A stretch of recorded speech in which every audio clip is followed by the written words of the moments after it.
Welcome to the Rock's Back Pages podcast. I'm Barney Hoskins, and I'm sitting in Hammersmith with my RBP colleague, Mark Pringle. Hi, Barney. And joining us on the UK's General Election Day and America's Independence Day is esteemed writer and musician David Toop. Welcome, David. Thank you, Barney. Thank you, Mark. We will try very hard not to breach RBP's strict impartiality rules, but how are we all feeling Vote Labour on this somewhat momentous day? David, how are you feeling on July 4th, 2024? Yeah, some sense of trepidation because, you know, it's all the stories that it's done and dusted, but as we know, terrible things happen. Yeah. And even if the best outcome happens, I'm still not going to be that happy. So, you know, what can you say? Yes. As my oldest son texted me yesterday, you know, vote the Tories out and vote the soft Tories in. Anyway. I mean, you know, as a sort of something that's not exactly a Starmerite, but as a centre-left Labour member, assuming Labour, when they're going to inherit an absolute shit show, and there'll be virtually nothing they can do for at least 2 or 3 years to make things much better. Course. Yeah. Okay, so David is David is with us for episode number 180 because he's brilliant and because we revere him, but particularly because he's written an extraordinary book about an artist that we both adore round here, the man born Malcolm Rebennack, who, shall we say, transitioned into the character called Dr. John the Night Tripper. The book is entitled Two-Headed Doctor, Listening for Ghosts in Dr. John's Gris-Gris, and it's published next month by Strange Attractor and MIT Press. And we'll talk about it a little bit later and the good doctor in general. But first, we just wanted to fill in some of the gaps we overlooked, David, when you guested on the podcast back in 2019. And in particular, I just wanted to ask you about the short-lived but incredibly cool Collusion magazine that you launched in 1981 with, I think it was Sue Stewart and Steve Harvey. No, Steve Beresford. Steve Beresford, not Stephen Harvey. No. Your Wikipedia. I thought it was just, but I think Wikipedia says Stephen Harvey as well. Yeah, I think. But that's just because he was one of the main writers, wasn't he? Well, or wrote a few pieces. He wrote a few pieces. Let's delete that then. So, Wikipedia, you know, editors, take that off. What was the magazine's inception, David? We were working on a magazine called Musics, which was originally started to serve the free improvising and experimental music and free jazz community because nobody else was writing about the music. So we thought, if nobody else is going to do it, then we'll do it. So Musics started in 1970 whatever, and there is, of course, the incredible collected volume put together by Thurston Moore and Eva Prince. Yes. Which you can buy as a sort of Bible for your home lectern. There came a point where Musics didn't seem to be functioning well anymore and didn't seem to be working in the way it had, which is normal for those kind of magazines, I think. And being, you know, somebody who's inclined to burn bridges and move on, I started talking with Steve Beresford and Sue Stewart and Peter Cusack about a new magazine which was much broader, reflected our bigger interests, our wider interests, and was actually free to cover anything, potentially. Yeah. I mean, Cheryl Garrett wrote a brilliant piece about being a Bay City Rollers fan. Absolutely. Yeah. Which, you know, is a wonderful piece. And, you know, a lot of people would say, well, Bay City Rollers, how is that relevant? But, you know, from her angle, it was a tremendous piece, and I think probably a quite influential piece. I mean, it's interesting that you say that no one was willing to write about the new music as such at that time, and improvised music. We have dear old Brian Case, who I absolutely revere. Yeah. We've got his interview with Steve Beresford way back. This is for Melody Maker, I think, it was the early 80s. And it just doesn't get Steve Beresford at all. You know, Brian, of all people, I'd have thought would be someone who'd be sort of alert to kind of free improvisation. and he's baffled. We've also got Brian's interview with David himself from 1978. What year was the? So we have probably around the same time when he was able to run pieces like that in NME.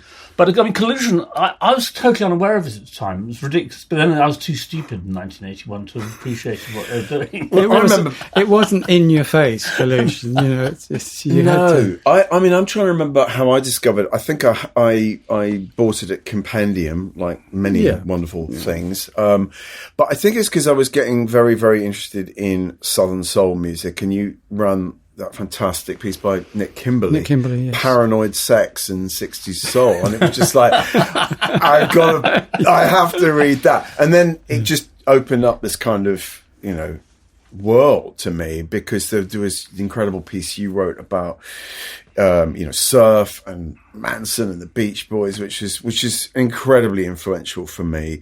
And then just the early pieces on what was happening, in the South Bronx in New York. There was Sue wrote a piece on hip hop. There was a great piece by Stephen Harvey on underground disco, which has been hugely influential. And I think photocopies of that piece have passed around and about for ages, and it sort of entered the realms of mythology, that piece, because at a certain point people were saying I had written it.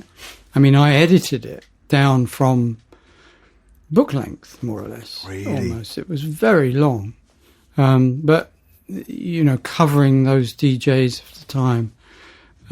Is there an unexpurgated version of that? Well, you'd have to go to Stephen, and I don't know. Interesting. I don't know. I would have returned it, I suppose. But I mean, it would obviously be a thing that you would think about publishing. Yeah. Because now that period of disco has become utterly revered. I mean, completely. Whether it's David Mancuso or Larry Levan are now kind of huge heroes for all kinds of people. Yes. Yeah. We've got 4 issues of Collusion here on the table. The only one that we've never had or owned is the very first one. Oh, okay. I'll see if I have a spare. I would absolutely love. Because when Sue very sadly died, her brother sent me all of the copies of Collusion that she had. Okay. So it's possibly you in might there. have a spare of number I might one, do, yes. which was 1981. Yes. Well, we'd love that, wouldn't we? What can you remember? What was in that? Because I don't think I've ever even seen it. There was a piece about salsa, which was very fashionable in 1981, if you remember. Yeah. All that new romantics flirtation with music's more interesting than new romantic music. There was a piece about hip-hop by Sue. Okay, so that was the piece you referred to earlier. Yeah, which I haven't read, no. Yeah, what else was in there? I wrote all kinds of things in there.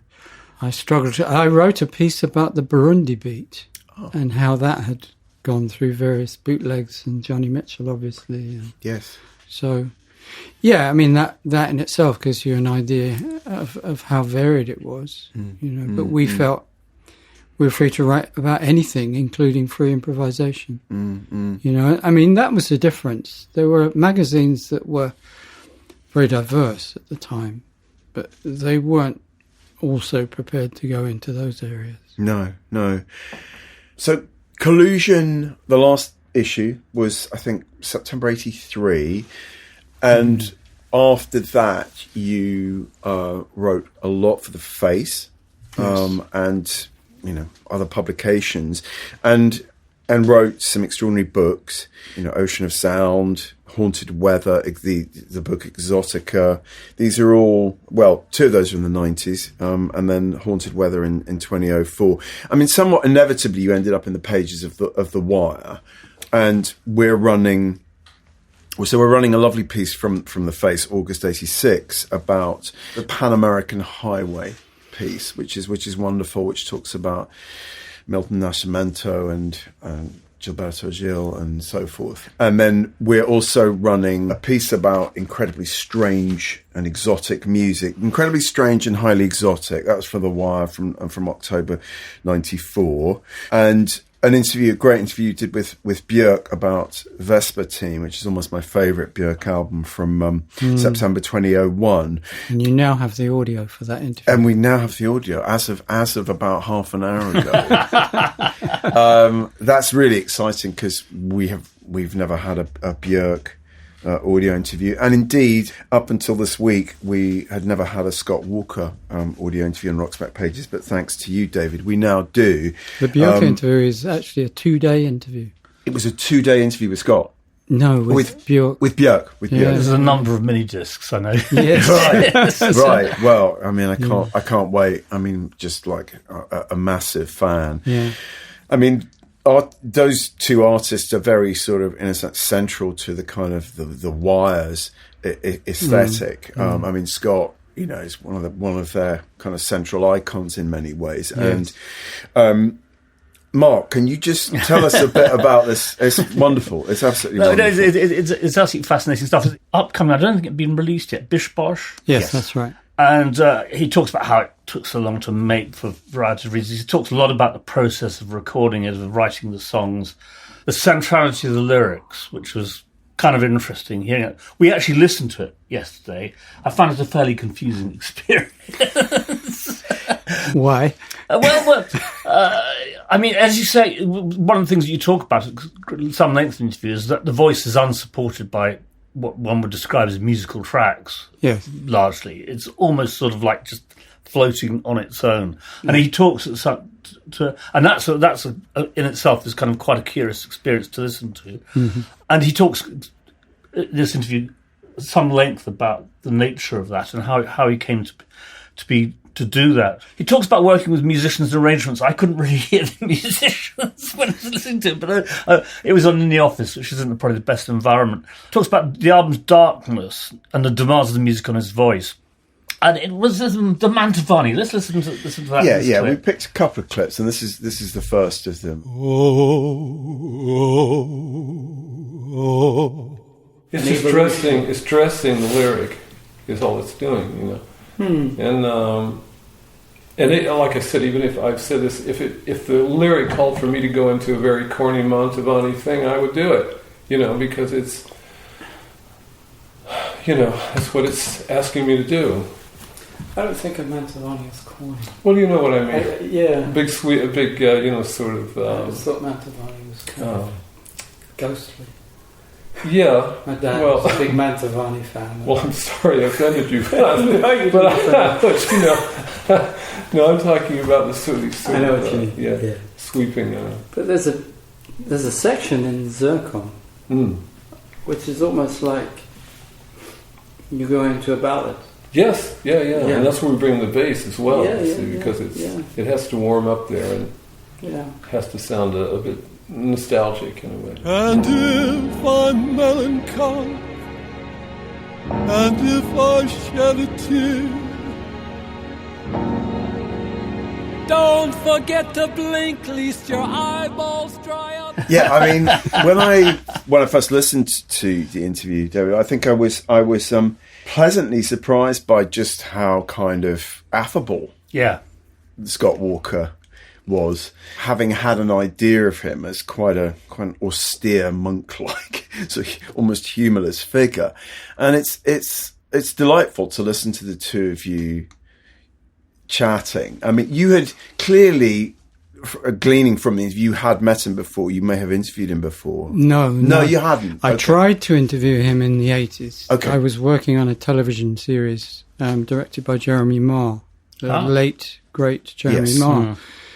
A series called Chasing Rainbows, and I was developing ideas with Jeremy and doing the interviewing and so on. And I wanted to interview Scott, but at that time, as you know, he was completely off somewhere. You know, there are lots of myths about where he was. But anyway, it was impossible. But I did, in fact, interview Angela Morley for that series, who had been, before her transition, Wally Stock, who had been the arranger for Scott and Dusty Springfield and so on and so on. Again, that comes up in this interview. It comes up, yes. I wanted to ask him about that, and it's interesting. I mean, I was slightly provoking him because what Angela Morley said to me was, oh, you know, he didn't know anything. He'd just come in with a, you know, sit on the floor with a guitar and, you know, make it like Sibelius. And I presented that to Scott. Yes. You know, and obviously he kind of bridled at that slightly. Yes, he does bridle, justifiably, because there was obviously much more going on than that. Yeah. But, you know, it was an interesting contact. But no, I'd never met him before. And it's interesting you say he was affable, because if I listen back to that interview, then yes, there's a lot of laughing and it all seems very relaxed. But I found him also a very guarded character. Sure. Mm-hmm. Very practiced in going to his limit and no further. Mm-hmm. Right. So he wasn't going to answer questions if he didn't want to answer. Yeah, I mean, what did strike me, though, is I think he liked being interviewed by you because you were asking the sort of questions about the sort of things which interest him. And I don't think it happens much. Well, this happens a bit, has happened a bit in the past, that people know me as a musician. Exactly. So it's a bit different. Yes. And at the end, after I switched the recorder off, he said, well, what are you doing now? And I thought, oh my God, Scott Walker's asking me what I'm doing. Yeah. You know, but it helps. It's a kind of social lubricant that I am a musician, I've made records, I know what the process is, and so I'm not... But also you're both super articulate. He's a very articulate man. Yes. And so there's an equality between the two of you in terms of ideas, understanding of what each other are talking about, which you don't necessarily get. I listen to interviews all the time in my job here, and often there's a huge gap between interviewer and interviewee, or the interviewer's supercilious or slightly creepy. You know, that mentioning no names. Oh, come on, let's have the names. And I really enjoyed listening to this because it sounded like a real conversation between two people who are very sort of equal in terms of their knowledge of a variety of things about music and beyond. Yes, it really feels like a conversation between equals, which is always nice to listen to. Yeah. It triangulates at one point, because at one point the manager's dog tries to scratch its way into the room through a closed door. And it's very hard for either of us to concentrate with this kind of noise. You can hear it on the... You can hear it, yes. And in a very funny... He sort of implies that that's actually the sound of his manager at the door, I think. You'll have to forgive my manager. He also... he talks about growing old as an artist, which is an interesting question. Always. I asked him that, exactly. Because there comes a point where he clearly wants to finish. Yes. And I wanted to ask him that question about getting older. Yeah, no, you could actually hear him wanting to wind the interview up. Exactly. And the next clip we'll listen to is he talks... I had no idea that he'd been in Europe way before even the Walker Brothers sort of got going. He talks about being in Sweden, wanting to talk about Bergman movies, and the Swedes just wanting to talk about Paul Newman and Robert Redford, you know. And so he talks about being more European and American.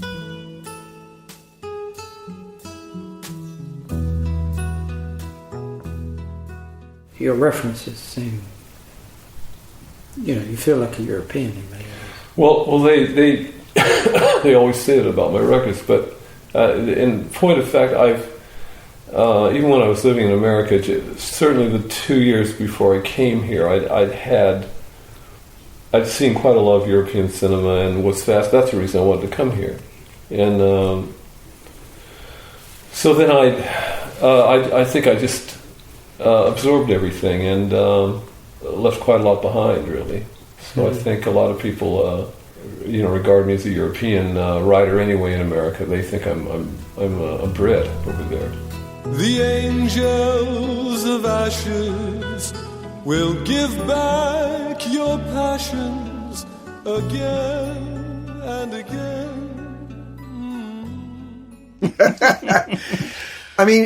It's worth just saying, because there may be people listening to this episode who really know nothing about Scott Walker, just to put him in context, that it's an extraordinary pop story, the story of Scott Walker. And he comes over with the Walker brothers. They're not brothers, but there's three of them, and they're all these good-looking Californian guys, and they become, hugely successful, like heartthrobs. They're on Ready, Steady, Go. I mean, they're touring with Jimi Hendrix. I mean, girls are running after Scott, running down the street, trying to claw at him. And you know, he's not cut out for this. Is it fair to say, right? Yeah, completely. And he's more interested in Ingmar Bergman than Gregorian being chant. chased by girls. He was thinking about Gregorian chant when everybody else wanted him to be like one of the biggest pop stars ever. And Jacques Brel, the covers of Jacques Brel. I find it really interesting because I've read quite a lot of the 60s interviews with him that we've got on the site. Keith Alton, people like that interviewed him a great deal. And you can sense, reading those, an impatience with this whole idea of being a pop star. But I had no idea about his background until listening to this interview, and it actually puts all of those 60s interviews into some sort of context. This is a man who was always a bit of a fish out of water, who kind of always had ideas kind of above his beyond his station in some sort of curious kind of way. You know. Well, if you think about The Sun Ain't Gonna Shine Anymore. Yeah. It's a record about the void, for God's sake. Yes. I mean, you just have to think about that for a moment. And that he was a big pop star when he made that record, but it's so far beyond, what people thought he was about. It's a really good point because one still sort of hears it as this sort of epic, almost spectresque pop classic. And I hadn't even really thought about just how sort of dark it really is. Literally dark it is. Literally dark. Yeah.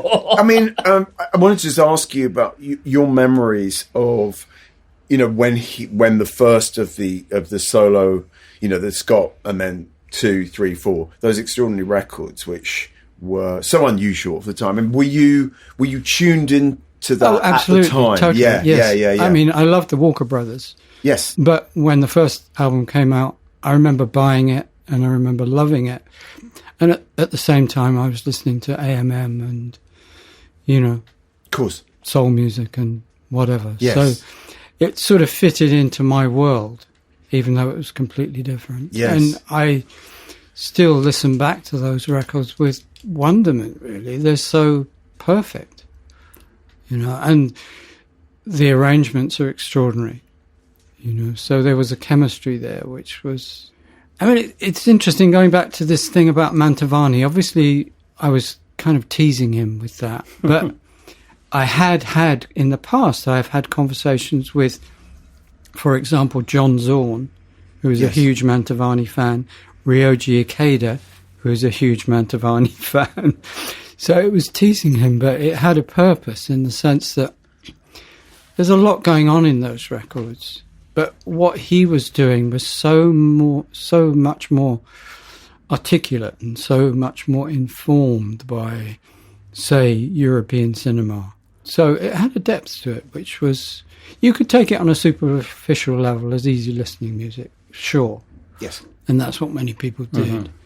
But there was so much more going on, in terms of the lyrics and the ideas behind it and the arrangements and so on. So, it was extraordinary music. I mean, there are Scott Walker tracks and Walker Brothers tracks which are, pretty close to just like MOR, aren't they? Yes. But nothing wrong with that. Nothing wrong with that. But the contrast between that and then what he subsequently did, I mean, I guess starting with those 4 tracks on the Night Flights album, The Electrician, Fat Mama Kick, which are the real sort of precursors, aren't they? I mean, my memory is of, when Climate of Hunter came out in 1984, I was at NME and there was a huge amount of excitement that Scott Walker was finally going to release a new record. Mm-hmm. And I remember Richard Cook, like, getting the gig, getting the job of interviewing him. It was like, this is mine, and he probably was the right guy to do it because he was pretty obsessed by Scott. And then it, of course, it really underperformed. It didn't sell very many copies. But Julian Cope's anthology, the godlike genius anthology, that idea of the godlike genius. Scott Walker was sort of like the ultimate godlike genius of pop, wasn't he? Yes. I mean, I love I mean, we were listening to Bish Bosch, as Mark said, and I found some of it really fascinating, some of it kind of insanely pretentious to my just rather, I don't know, just narrow-minded ears in a way. It's not his best record. Sorry? It's not his best record. It's not his best record. So one thing I must say is that one of the greatest pieces of music that I can think of is Farmer in the City, which has the, not necessarily, you might not say Mantovani strings, but it has these incredible strings on it. And it's... I think of them as kind of Lancaster Bomber strings. Rather than Mantovani strings. I mean, to me, I would have liked a bit more of that from Scott in the latest, because I think it's so beautiful, and his voice, the singing is just off the scale. It's so beautiful. It's like a kind of existential Jerry Butler or something. It's amazing. Which is my problem. Yeah, but there's the question of how much can you do in a life? Yeah. You know, and records like The Drift, Yeah. you know, were just extraordinary achievements for somebody at his stage of life with his career. Yes. And you can't just repeat that stuff. No. There's too much going on in it. There's too much. I would say there's too much pain in it, is one thing, and that is why the voice is so difficult, and why I was asking about the unsupported voice, because there's something very courageous, you know, after having this kind of resonant, heartthrob voice in the 1960s. You've got this tremulous voice which is hanging in above the void, singing up at the top end of his range pushing as well. itself, Yeah, you make the point in the interview that he's sort of gone up a sort of semi-range. And you It's could not hear easy. him sort of straining to get up there. It's not easy to listen to. I'm sure it wasn't easy to do. Yeah. But it is extraordinary. You know, if something is not 100%, you think, well, yeah, that's human. You know, and you know, just the fact that he was prepared to carry on working, or you know, enthusiastic about carrying on working, is you know, is a gift, really. Because he sort of led this apparently very sort of just ordinary life in London, didn't he? I mean, I have no he was idea. not out and about. He was not, you know. He was cycling, and when I met him, cycling. his front tooth was sticking out, and I thought, that's odd. You would have thought he could have afforded dentistry. But if he apparently he'd fallen off his bicycle. I see. You know, and Interesting. damaged his tooth. Okay. So yeah, he was cycling about London, you know, with his cap pulled down, and Yes. nobody had the faintest idea who he was. No. Which suited him fine, Yes, completely. because you know that's what he'd been trying to get away from in the 1960s. This night you are mistaken. I'm a farmer in the city. David, when you graced us with your presence in 2019, you mentioned that you were at work on a book about Dr. John's first album, Gris-Gris, which had been recorded in the fall of 1967, but released in January 1968. And finally, it's almost here, isn't it? It's almost out, not quite, next month. And I'd say it's one of the most fascinating music books I've ever read. I mean, the word discursive is often used in a sort of derogatory sense, but I would use it very positively about Two-Headed Doctor, which is, it's about as far from, you know, a kind of 33 1/3 treatment of a single album as you could get, or it's like one of those sort of on steroids. I have a story about that. I'm going to start this portion of the show by just quoting from early in the book, which is, you said, I found my decision to write a book about Gris-Gris somewhat mystifying and not particularly easy to reconcile with my other activities. The record was important to me in my teens and early 20s, faded into the background, and then drew me back from time to time as life changed and flowed on, even as I cast off childish enthusiasms for other growling mountebanks and their musical fantasies. Somehow, its perplexing aspects grew in my mind without permission. So the question is, what was the moment at which you thought, I want to write a book about Gris-Gris? You know, the thing I hate about musical biopics is that there always is an incident where probably they're in the studio. Maybe Ray Charles is in the studio, and he starts doing something different. And somebody rushes out the control room and says, "That's it, that's it." Yeah. You know. Yeah. And never works. As we all know, history doesn't work quite like that. And I would love to remember the moment, but I don't. Right. And all I know is that in 2017, I was thinking about Gris-Gris for some reason or another. I mean, I'd written about it before, and I wrote about it in Exotica, which you mentioned. And it's always been a kind of touchstone for me, but always a mystery. And I remember that I just had a couple of months where work sort of tailed off. And I thought, being a bit of a workaholic in those days, I thought, what am I going to do? And for some reason, I started trying to research a few things about Gris-Gris online. And stuff started to pop up. And I thought, wow, that's interesting. And suddenly it was as if I was presented with this huge jigsaw in pieces. And I had one or two pieces joined up, and I thought, you know what, I could finish this. Finish the puzzle. Yeah, finish the puzzle. So I spent a couple of months researching it. And then, there was the question of whether I would do anything more with it. And I started asking people. And I remember I asked you two. I mentioned that I was thinking about it.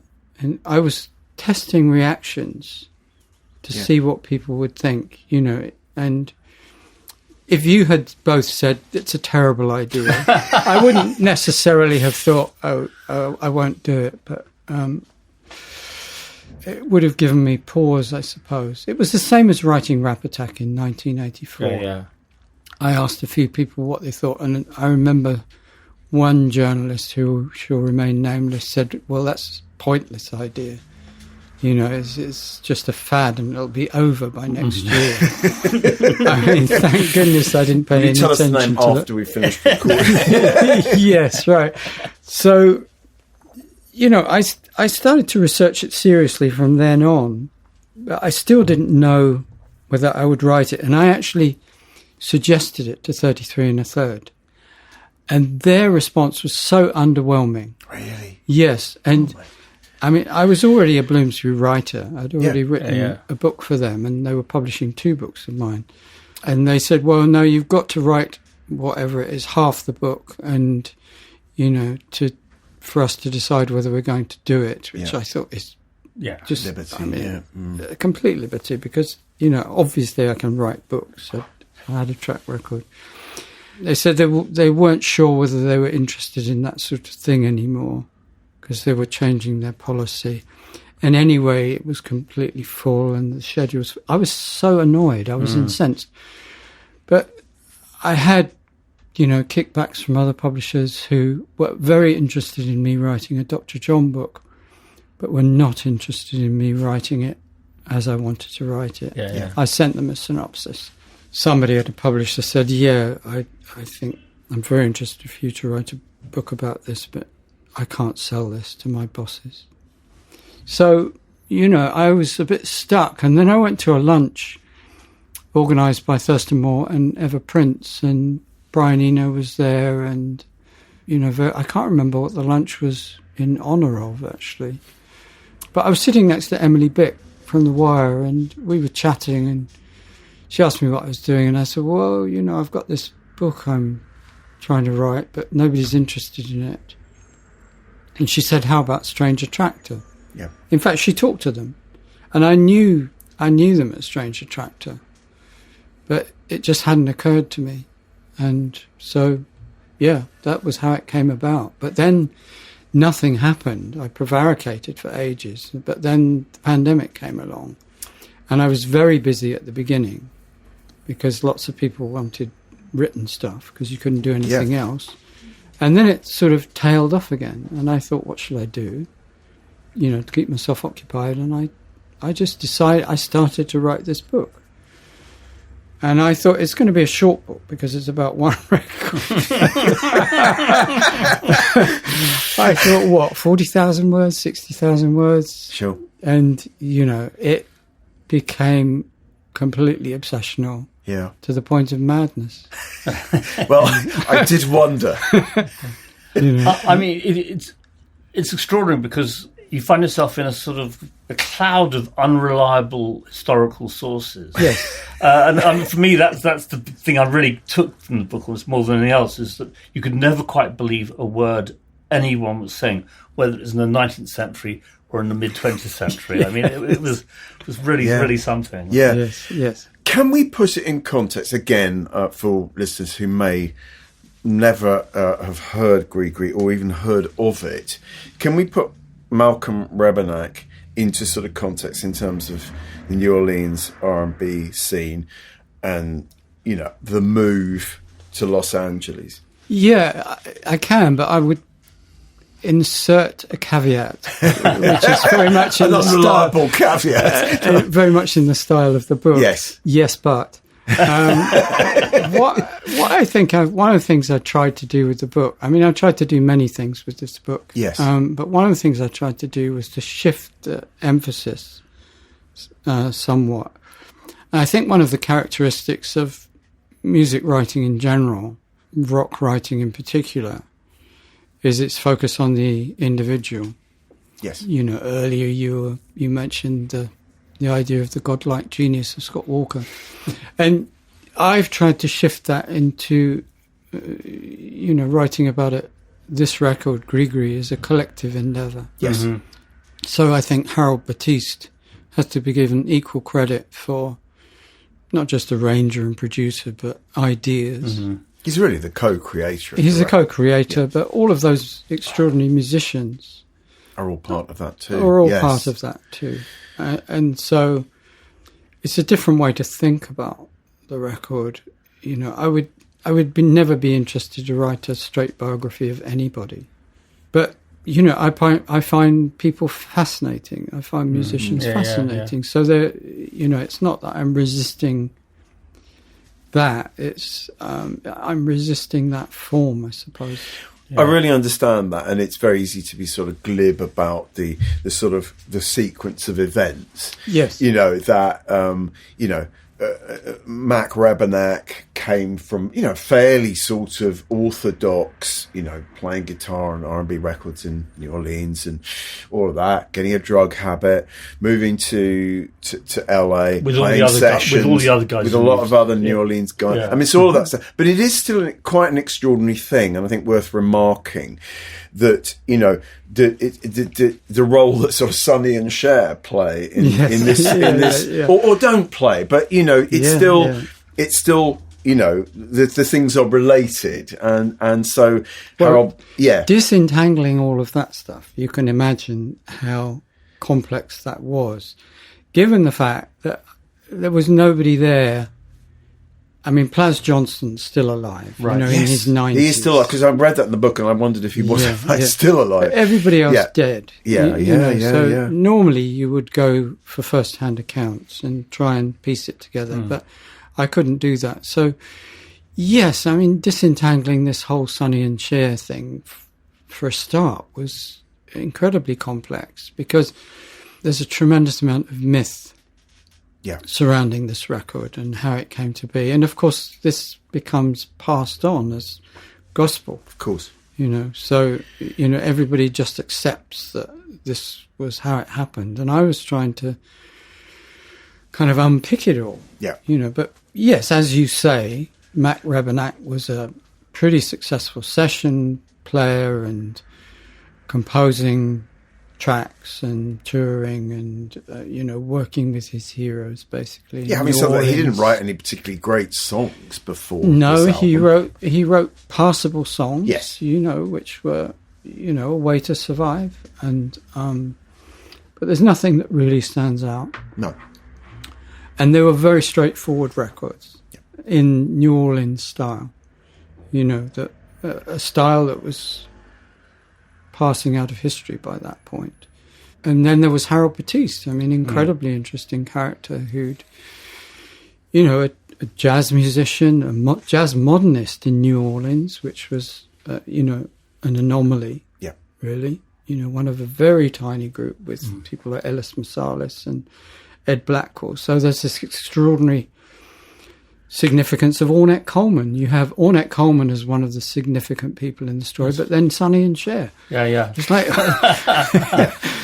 trying to make sense of this. Yeah, it'll blow your mind if you're not careful. But then you also have New Orleans and the history of the city. I mean, yes. A while back I read one of the better, more recent histories of the American Civil War, and it told me something I'd never known, was that before the Civil War, even though it was in a slave state and was a state full of slave owners, yes, New Orleans had a sort of black or of colour middle class, yes, who also had political power, which they lost after the Civil War, which was an astounding bit of information for me.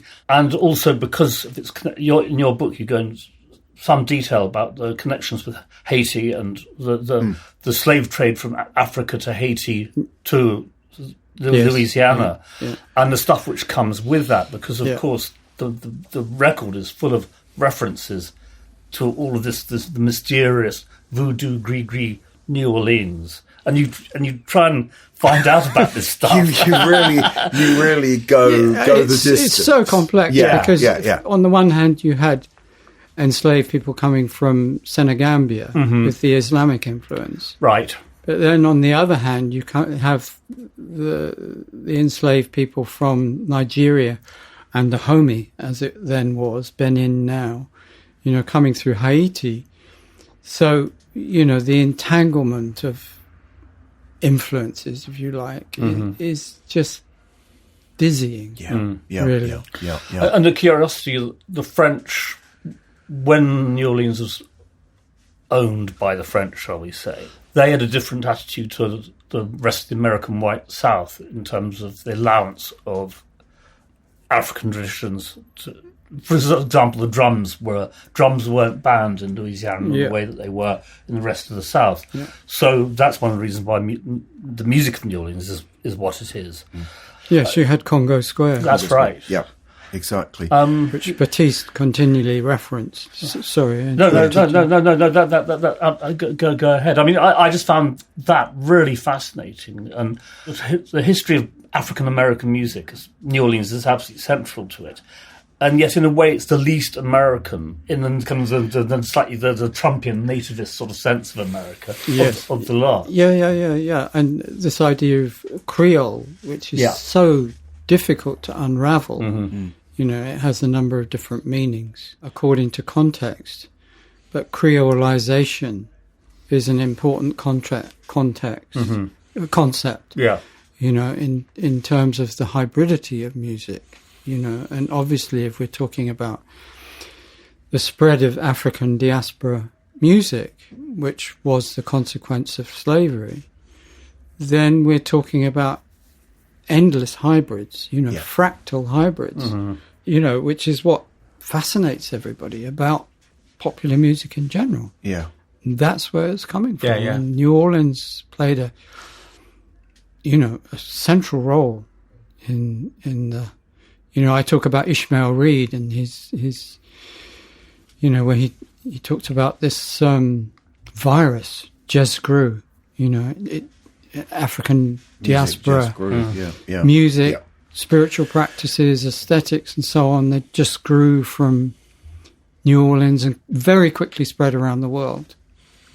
So very quickly you had jazz in Shanghai, as one small example. And that's a very extraordinary thing. And I think one of the amazing things about Gris-Gris, I mean, it's not really a voodoo record. When you say voodoo, instantly all of these ridiculous Hollywood exploitation films jump into the mind. All of that stuff. White Zombie. I mean, which I remember seeing. I Walked with a Zombie is the superior example. It's Jacques Tourneur. But, it's about something much more complex than that. And, he was never clear about that. If you read all the interviews... By he, you mean... I mean Mac Rebennack. Mac, yeah. Yes, he was constantly creating smoke screens. Yeah. For what reason, I don't know. He was that kind of character. He liked to kind of befuddle people. Maybe he didn't want to talk about it in depth because some of it was a bit suspect. I don't know. But, it's about the influence of the African diaspora, as passing through Caribbean and so on. And there's a tremendous amount of information and knowledge compressed into it. And one of the questions is, where did that come from? Yes, yes. Because he wasn't a great book reader, I don't think. Harold Battiste obviously was very interested in all of that information as well. Yes. There's still I've written, 120,000 words about this record, but yes. In many ways I still don't know. Is New Orleans a city which then was almost of the African tradition of storytelling, of that information is passed verbally? Yes, and that's one of the reasons why Zora Neale Hurston is very important in the book, because she was an anthropologist, but she was also a fantastic novelist, a storyteller, a researcher. She collected, oral tradition. Yes. She was a singer as well. She was a sound recordist. She was all kinds of things. And she was collecting material in Florida and New Orleans in a way that no other anthropologist of the time could. No. Because she was black. Mm-hmm. Mm. So people would speak to her. Yeah. I was thinking that maybe that Dr. John's own reception of all this kind of partial information is in this form of people telling stories around him and in the environment he grew up in. I don't know. Is it? Well, yes. There's the case of. There are so many different things. Like A Walk on Gilded Splinters. Suddenly I found this lyric. Yes, extraordinary. Yeah, virtually word for word. Virtually word for word in this ancient newspaper, and I'm thinking, where did he? Moment. Well, it was, and then I found the same lyric in Robert Tallant's obnoxious book about voodoo, and you think, well, where did Malcolm Rebennack find this stuff? And there's a peculiar thing of gilded being misspelled. Yes. Yeah. And misspelled in the original, corrected for Robert Tallant's book, misspelled in the track. This is just weird stuff. Yes. Weird stuff. What was happening? It sort of occurred to me, is that, was it something that school kids sang in playgrounds in New Orleans? I know it's possible. It's possible. Walk on gilded splinters with the cane of the Zulu.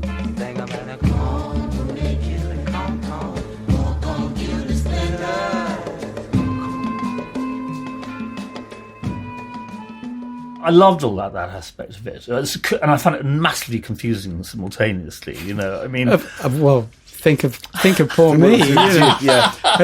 There's another extraordinary thing for me in the sense that I bought the record when it came out. As I say in the book, it came to me through an art school friend of mine, Penelope Timms, who played me the record, and instantly I have to have this record. And I went to one of the import shops. There were a few import shops in London at that time where you could buy American imports for about £3, which was expensive then. Not money. Probably one stop. I didn't understand what the record was about. But the weird thing is, I had information telling me what it was about on my bookshelves at that time.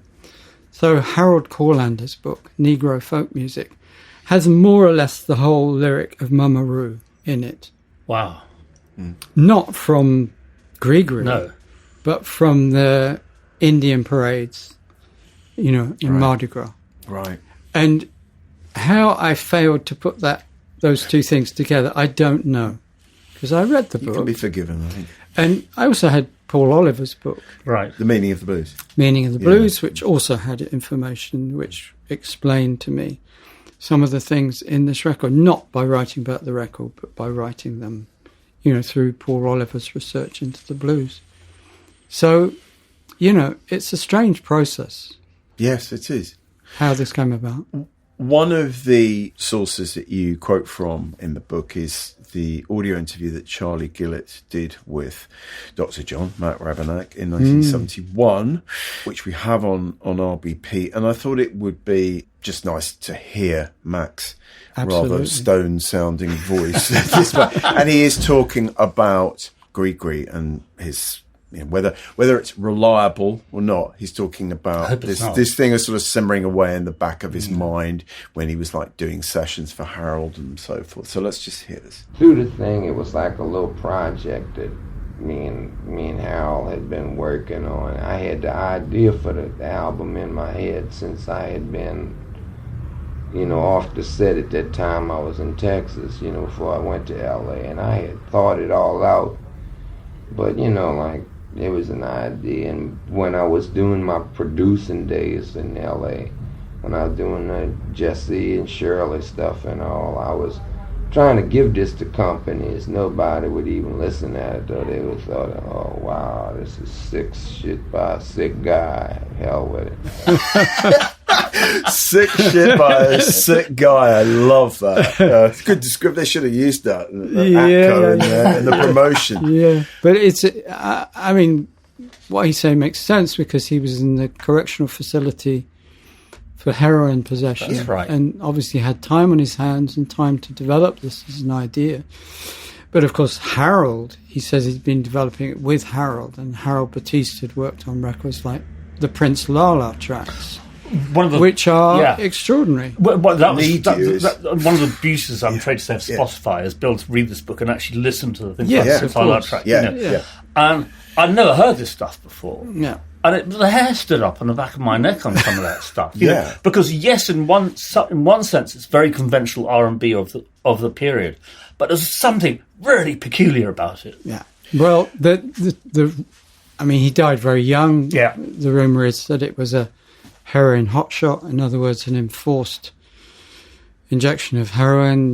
Murder. And so a couple of records were released, which are slightly strange R&B, but then a couple of records unreleased, which are Harold exploring this kind of Congo Square idea, and they're very, very weird records for their time and for any other time. They're very none weird weirder than Sonny Bono's track "Pammy's on a Bummer." Oh my God, I hadn't listened to that for years, and in the light of reading your book, I was like fairly astounded by it. Yes, I know. It's like 7 or 8 minutes. 7 or 8 minutes, like free jazz, raga rock, and then he's absolutely terrible, Hogarthian anti-feminist rant. It's depressing kind of. I mean, it's just the world in 8 minutes, really. Utterly bizarre, isn't it? Yeah.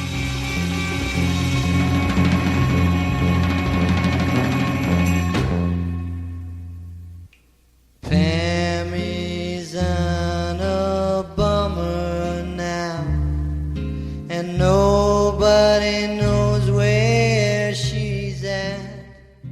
I was fortunate. I found this very great contact at the American Federation of Musicians, the American Musicians Union, and who was able to find me contracts so I could actually see who was doing what. And, it's fascinating. It is really fascinating. I've met Pat Thomas somewhere in No, this wasn't Pat. It wasn't Pat.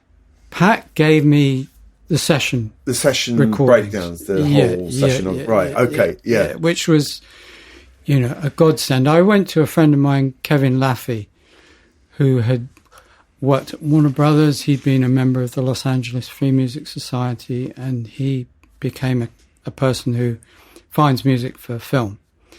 And because I thought Kevin could put me in touch with somebody at ATCO, he said, I've got this friend, Pat Thomas, who's working on Dr. Jean projects. And Pat very, very kindly gave me access to the Gris-Gris and Babylon sessions, so I could hear how the tracks were developed. Yeah.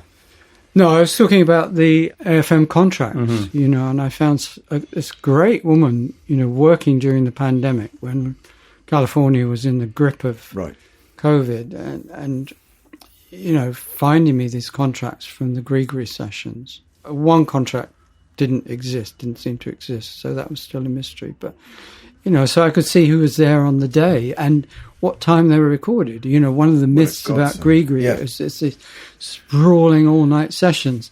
But actually... Not true. 9 a.m. Till 12 at midday. Surely they'd at least been up all night. Yes, at Gold Star, you know, and it's very clear that they were working it out as they went along. Yeah, yeah. 5 takes, and take 1, they didn't really know what they were doing. Take 5, they'd more or less got it. It's amazing. Yeah, yeah. It's really amazing. I found, you know, as a sort of retired musician, I found that fascinating, just the process whereby they made this record. And obviously Battiste is really central to all this. He's the man who's sort of constantly listening for the clue to take them to the next level up on any given sort of track. Yeah. No, I mean, it's extraordinary. I mean, you then do, briefly towards the end, you talk about the subsequent 2 records, which was the process of Dr. John basically falling to pieces under the sort of addiction and so on. Addiction, and also the managerial problems and the conflict with Battiste, which was seemed to be based on different things according to his telling the story, but both of them seem like victims of these wily, ruthless characters in the record business. Yeah, yeah. You know, neither of them seem really cut out for the cut and thrust of it. Right. To return to what you were saying earlier, David, about kind of, you know, just the issues, you know, you take with like the godlike genius and, you know, the not wanting to put Rebennack sort of in the central kind of place, which I really hear. I mean, you are, in some ways, surprisingly critical of him in the book. And a major kind of thread and theme of the book is the whole issue of how can one put sort of appropriation, minstrelsy, blackface. I mean, you write a lot about that in a very interesting way. Yeah. And it kind of made me think of, like, you know, Jerry Wexler describing Rebennack, who became one of his sort of pet projects, right? And as like the blackest white man alive, you know, you know, and all that stuff, which I sort of just like, I suppose I almost kind of embraced that notion a long time ago. Now it's much more problematic, I think. Absolutely, yes. And so, I mean, you know, you talk about the sort of the very title, Two-Headed Doctor. You talk about two-headedness, and there's something almost duplicitous or problematic about the way about the Dr. John character. Could you just sort of talk a little bit about that? Yeah, the two-headed thing was an absolute gift. I was reading about voodoo and hoodoo in the South, in the Deep South, and this thing came up that hoodoo practitioners were called two-headed doctors.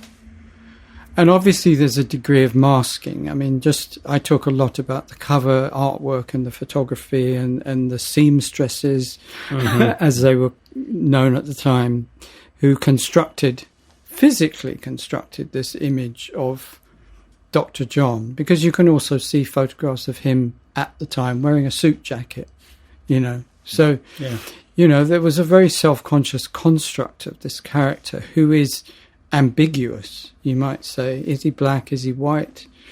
And that comes through the voice as well. So there were many problematic aspects to me. This idea of masking, you know, has a long history. Yeah. People kind of pretending to be black. And minstrelsy and all that. And minstrelsy, and that's a kind of unavoidable subject when you get into that. So, and, you know, for a long time I had been attempting to write about and wanting to write about this issue of race, which is so central to all popular music. But obviously it's a difficult thing to do, particularly as a white person, a white male, you know, writing about it. But I was writing it during the throes of Black Lives Matter. Yeah. And, you know, there was a question in my mind, should I be writing this book? And, for example, I had written a piece for the Wire magazine some years ago about black minimalism, saying that minimalism wasn't just a musical movement started by 4 white guys. You know, there are plentiful examples of minimalism in black music, you know, and why are they not being talked about? And this piece caused a bit of a furore. And a few people said on social media that I shouldn't be writing it at all. A black person should be writing it, which, yes, fair enough. I agree with that. But nobody else is writing this piece, and I've been thinking about it since about 1970. Yeah. So if nobody's written it in that time, I have to write about it, and it's a bit the same with Gris-Gris, a record that was hugely influential on me. But there are many complex issues of race embedded within that record, and nobody else was writing about them. So, in the end, I have to sort of say, well, I feel it's a story that needs to be told. So it's not a perfect thing for me to be writing about it. But on the other hand, I kind of confront that in the book. I came across, there was an interview with Judith Butler recently I read, and she says in there an interesting thing, that white people should definitely not be writing about other people's experience as if it was their own. Right. And we all know examples of that from the past. But on the other hand, white people shouldn't then say, I'm not writing about race anymore, because it's not my place to. I'm just going to write about, I don't know, Mantovani. Yes. And you do hear that. You hear people who've been confronted with what they've appropriated, and they say, well, what am I supposed to do? Play English folk music. And that's not really an adequate answer, Yeah. So, it's important to be part of the discourse about race, but, you have to be very careful in the way you do it. I mean, it is a curiosity of American popular music, as kind of miscegenation is a sort of central, has always been central. Absolutely, race music. And so therefore, how does one embrace that and how does one disentangle that? I mean, I still see rows on Facebook about Elvis Presley to this day, I mean, it's quite staggering. Yes.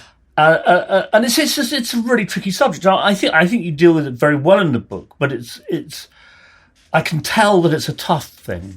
It's an incredibly tough thing. I mean, there were many tough things about writing this book. It's maybe the hardest book I've had to write, and that's one of the toughest aspects of it. Yes, let's be completely clear about it. I've never been to New Orleans.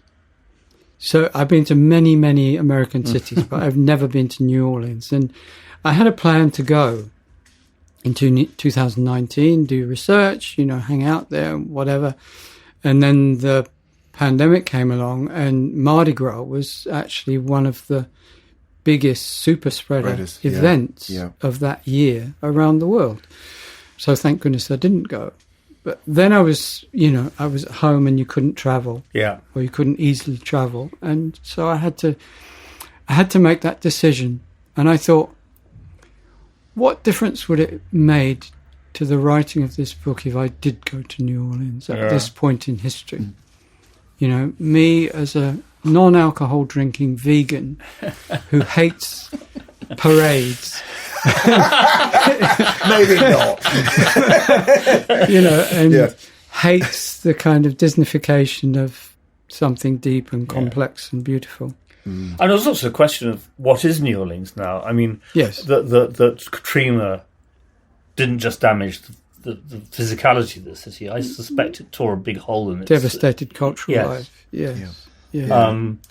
So you'd go there and you'd probably see a shadow of the New Orleans that was there before. Yes, and there are many examples in the book of those who created the image of New Orleans, like Lafcadio O'Hearn, which, according to Rebennack, was where his original reference point to the original Dr. John came from. And all these people like George Cable who, created an image out of sensationalism, and being purple prose journalists of that era. And then, the many other people who came along since then who manufactured this very complicated image of its role in the growth of popular music as we know it, and, the voodoo stuff and the Mardi Gras parades, and, there's so much to it to disentangle. I think in the end, better I didn't go there, because I think I would have been confused by the tourist aspect of it. Yeah.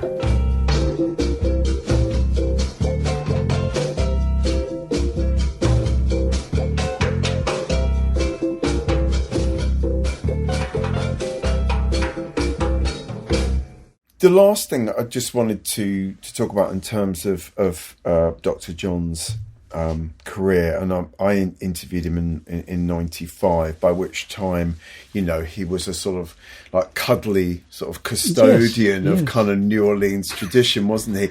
And you're pretty disparaging about the work after Gris-Gris, really, or you say you just lost interest in Dr. John? No, I'm not disparaging. Because, you know, I have some of his records after, and I like them a lot, but it's a particular interest which comes because of this record. And what I say very clearly is that the two records that followed, you know, Remedies, Babylon and then Remedies, I rushed out and bought and sort of liked them, but was progressively disappointed. Yeah. Yes. Although they have their moments. They have them, yes, absolutely. They have their moments. And Babylon, I think, is a remarkable record in many ways. But, you know, I go into the reasons why they have their moments and why they don't quite make it, you know, which are to do with all sorts of things, drugs, management, you know, whatever. Is it as simple as saying that they're kind of less sort of weird and ghostly and haunted and sort of fucked up than Gris-Gris? You could say that, yes, but I think the ideas are less solid. Right. You know, I think Gris-Gris, even though we don't know enough about it, it was obviously a tremendous amount of research went into it. You know, whether that was research in things picked up from childhood or, you know, whether it was book learning or whatever. There's a lot compacted into that record. And there's a lot compacted in terms of musical ideas and ways of using Gold Star, which were moving out of fashion at the time, you know, towards overdubbing and, you know, a much more synthetic creation of recorded music. So I think, you know, for me, everything comes together in Gris-Gris. It's got a thematic coherence. It's got a thematic coherence. It's highly compressed. There's so much going on, which is why I could write a book about it. Yeah. I mean, I'd say that when he did Gumbo, which is him returning... Well, there's a couple of things here. I love the way you tell the story about how he lost his finger, basically holding the gun at the wrong end when protecting Ronnie Barron. Yes. You know, I hadn't heard that before. You know, I knew he'd lost his finger, but, you know, a gunshot, but the fact that he just grabbed the thing the wrong way. He became a piano player, and he became a very, very good piano player. Yes. He's not a James Booker, but he's a very, very good piano player. Yes, of course. And I've never, and he was a guitar player. That was his main instrument before losing his finger. Yes. And so with Gumbo is that he kind of, that's a real return to a certain style of New Orleans piano playing out of Professor Longhair and so on and so forth.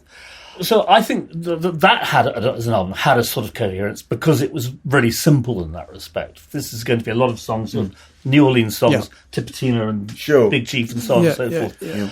And then, you know, he and Alan Toussaint with the meters do Right Place, Wrong Time, which I think is fabulous. Well, as a matter of interest, I mean, do you have any of the same issues to do with kind of like race and appropriation when it comes to the Toussaint records?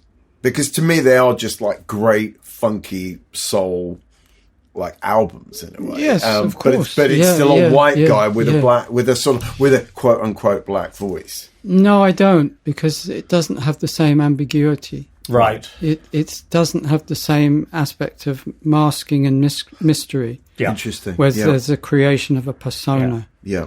And that's obviously part of what attracted me as a teenager to this record. So there's a kind of personal examination of where one stands in relation to these very difficult issues. That's right. But no, I don't. I mean, as a teenager, I kind of hated the idea of white people making black music. You know, I was a bit kind of hardcore about it, even though I loved the Beach Boys, and I don't know how I reconciled those two issues.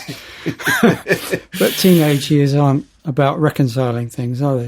What did you think of the Locked Down album? Because I mean, Mac made a lot of. Sorry, I call him Mac because I did sort of meet him 2 or 3 times. Once he'd got clean, and he was, genuinely a lovely guy. I really, really liked him. He was a really warm person, and I felt happy for him that he was, clean and sober and reconciled with his kids and all of that stuff. But he made a lot of pretty. I mean, not so great albums. There were some good ones. Mm-hmm. You like in a sentimental mood.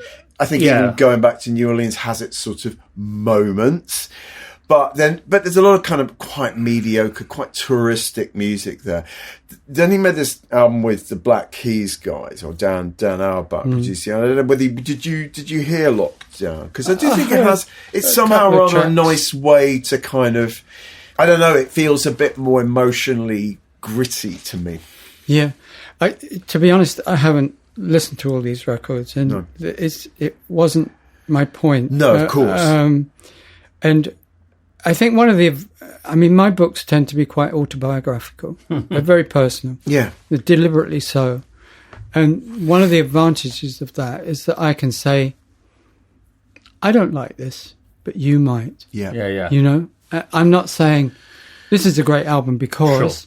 Or this is a mediocre album because I'm saying, this was my interest and now it's not my interest. You're very free to love it if you want to. And I've got nothing bad to say about him as a custodian of the music, as somebody who supported New Orleans musicians and musical heritage and had a deep love of it. Yeah. I have nothing against that whatsoever.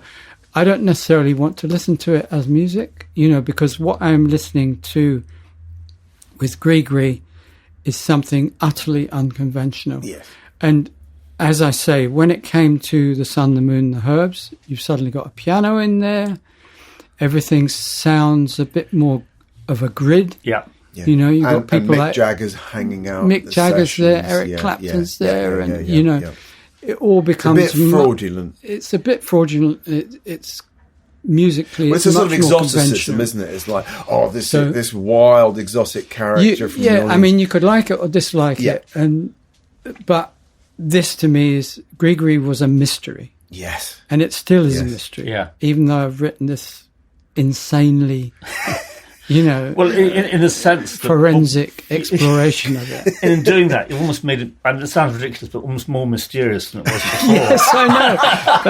That's what's incredibly frustrating. That's what I really loved about the book in a curious kind of way, is that there were no answers to any particular question. You're constantly sort of finding things which are half-truths or outright lies, all the way through the kind of the history of this thing, and by history I mean a century and a half of history, or 2.5 centuries of history, more than that. And it's fabulous. I don't know if you feel this, Barney, but when you get to the publication date of a book, you have this incredible anxiety for all the things you got wrong.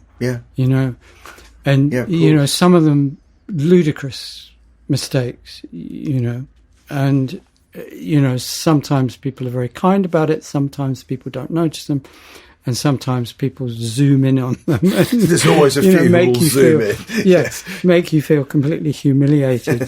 So, as an example, I still don't know who played bass, electric bass, for sure, on Gris-Gris. Okay. Because if I look at the contract, the only person who could have played it is Harold Battiste. Harold was a multi-instrumentalist. He played reeds, woodwinds, piano, whatever. And my experience in multi-instrumentalists is that they can pick up any instrument and play it. He, in his band with the Johnson Brothers, he played baritone sax, doubling bass parts. He played the piano on Phil Spector records. So I think, well, there's no reason why he couldn't have played it. He's credited on these, mystifying sleeve notes as, Harold bass clef, Scorpio in bass clef. Well, that could mean bass clarinet. Yeah. Possibly it does. But it could mean bass. So what am I to think? And I can't constantly say in the book, I don't know. So sometimes I'm saying, this is what happened. But actually, I don't really know. I'd always assumed it was Harold who'd played the oboe on I Got You, Babe, but your book clarified that for me. It wasn't. It was a couple of classic orchestral musicians. Yes. Indeed. I haven't. Just one sort of sideshow from this is that I'm a big fan of a brief period of Leon Russell's music, sort of Round Mad Dogs and Englishmen sort of stuff. He was a piano player in those studios on a lot of those sessions that the Spectre produced and the LA. And he was definitely influenced by Mac Rebennack. He was hugely influenced by Yeah. Mac. I mean, he modelled his singing voice to all intents and purposes on Mac Rebennack. Yeah, even though it wasn't. And yet they anywhere near as good. they Yeah. must have been on sessions together in 66, 67. For sure. Yeah. For sure. They probably would have been. And I remember actually the first time I heard I mean, them, who played on the Aretha Franklin sessions that Mac Rebennack played on? don't know. Maybe Leon Russell. I don't know.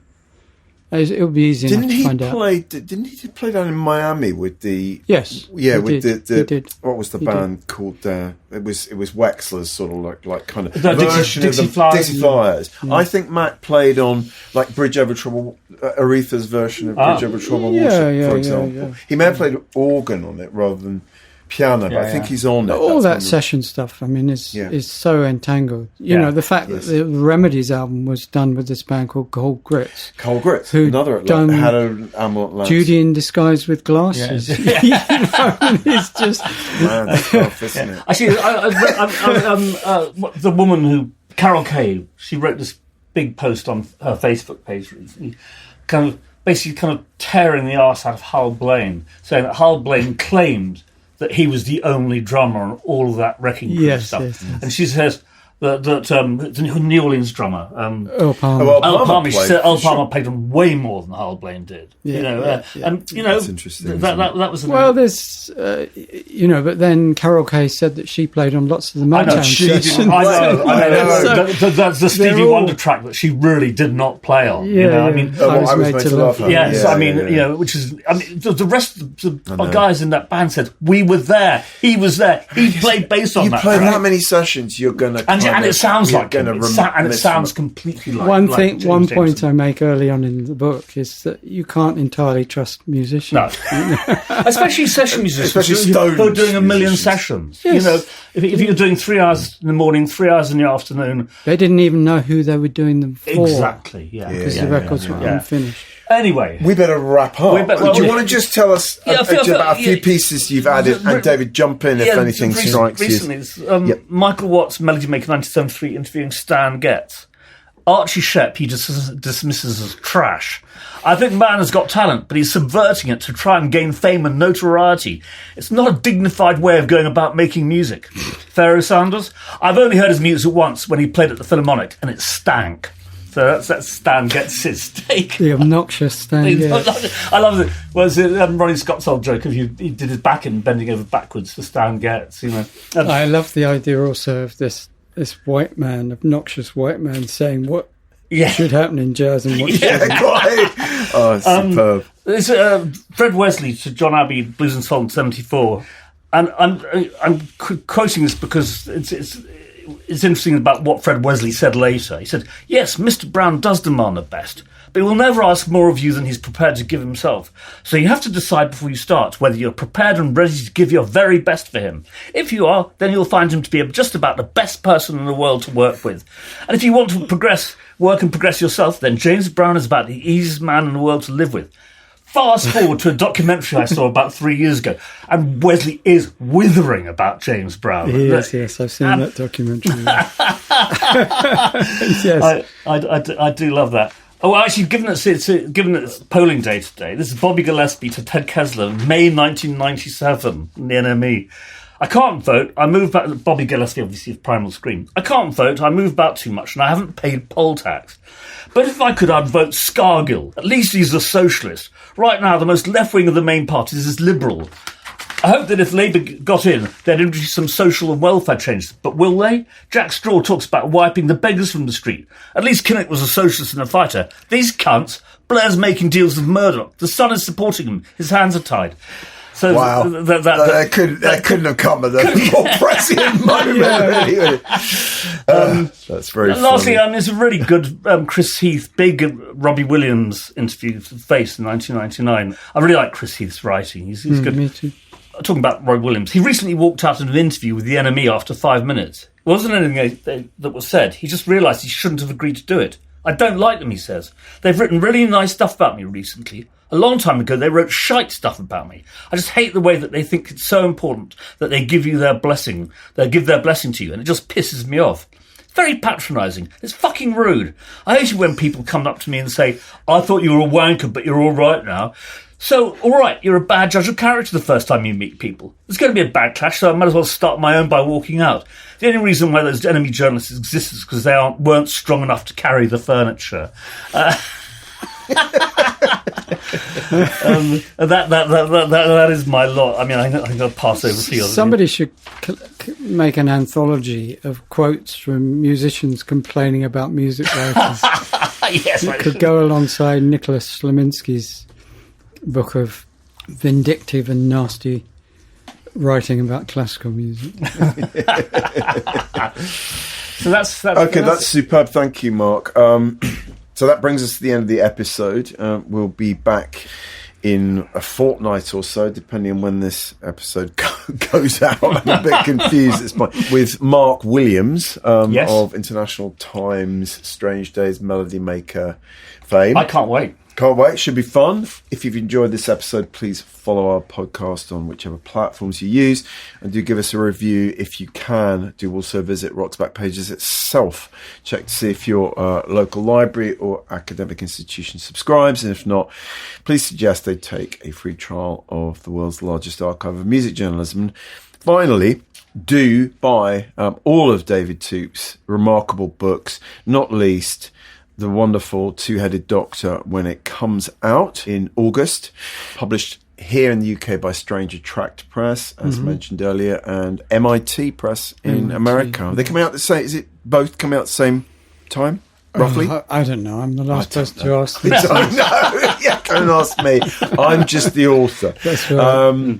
But it is an extraordinary book, and Thank you. even if you don't like Dr. John or have never heard Dr. John, it's essential reading. Yeah. On that note, it's goodbye from me and Mark, and it's goodbye from our wonderful guest David Toop, and all together now, goodbye. They call me Dr. John, known as the Night Tripper. Got my satchel of Gris-Gris in my hand. That concludes episode 180 of the Rock's Back Pages podcast. Many thanks to special guest David Toop. Two-Headed Doctor, Listening for Ghosts in Dr. John's Gris-Gris will be published on August 20th by Stranger Tractor. The hosts are Barney Hoskins and Mark Pringle, and the producer was Jasper Murison-Bowie. The Rock's Back Pages podcast is part of the Pantheon Podcast Network. You can find thousands of articles, as well as hundreds of full-length audio interviews at rocksbackpages.com. Here now.